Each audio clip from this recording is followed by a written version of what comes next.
all 6 to 7 weeks. I don't know if you still do that or not. It was about 6 to 8 weeks. And that was the time to do interns. So we had a class where we would go visit companies. And that was a class we would do for over about 4 or 5 weeks. We would go visit companies. And that was kind of a special term that we have available for that. And I love that opportunity to get exposed to companies. And so, but if I can help with that transfer and internship, I'd love to do that. And hopefully maybe the economy will be improved. Maybe in the future years before I retire, I'll be able to be instrumental to help student years. So, how does it feel to be such an asset to Fuller College? Like, you're very highly praised here, and me personally, I just hear so many great things about you. So, how does that feel? I'm just more humbled by the fact that I'm able to give back. I mean, I just feel like there's so much to the school. As I look at my life and I look at what I've accomplished, and what my mother always wanted me to accomplish,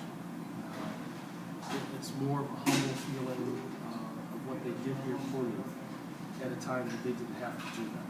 At a time that they could have easily have looked the other way and nobody would have seen it. If you know what I mean. I mean, they didn't have to do it because at that time, that wasn't, you know, we were still struggling with the civil rights issues at that time.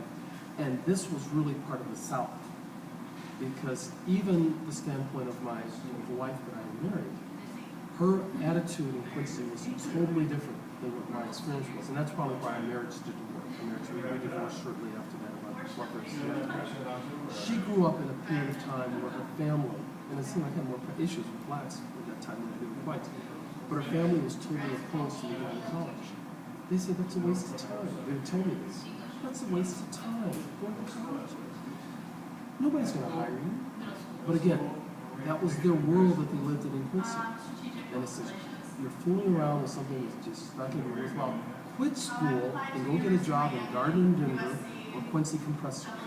That's what you need to do. Get yourself a trade. And get out of school. It's a waste of time. So we struggled. And so Culver would have offered Donna, my wife, an opportunity to go to school here. Because they asked, would she be interested? And she said she wanted nothing to do with education. Wanted nothing to do with it.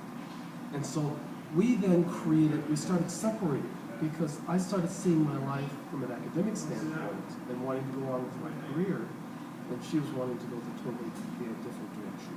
So after about 2 years after I graduated, we were divorcing. But it was that whole different philosophy of life. And it's really sad, because she had 7 or 8 brothers and sisters. And by the time they got to the last girl, her name was Michelle Kreider. Now, if you go back and look in history here, Michelle Kreider became an opera singer. She went to Culver. Yes. You know Michelle Kreider? I know Michelle Kreider. Now like that, world-renowned. World-renowned. Michelle Kreider was the sister of the lady that I married. Wow. And so she came here to Culver and got an education. So the family, all of a sudden, they woke up. They got into the 20th century. Education's okay. But the tragedy is all of the other kids down the line missed that pushing, that motivation. And it's sad. It's really sad. Because after Michelle, and Donna's even talked about it, she says, I missed a golden opportunity to get an education. And her life struggled even today, because she never really got a chance to go back to school. And you can imagine, without an education, it's tough out there. With each other jobs and you have experiences you can get. So this is my last question. Okay. You know, your story, your journey is absolutely remarkable, in my opinion. And you've obviously endured a lot of things and, you know, encountered a lot of obstacles. So what kind of advice would you give to anyone struggling with their journey and, you know, looking to be successful? I think the key thing, you have to be positive. You have to be able to look and see the positive aspects of life. I preset on a lot of aspects of my life today that I live today. One of the things that I do is, have you heard of spinning? You know what spinning is? No. Okay. In health clubs, it's very popular where you're on a stationary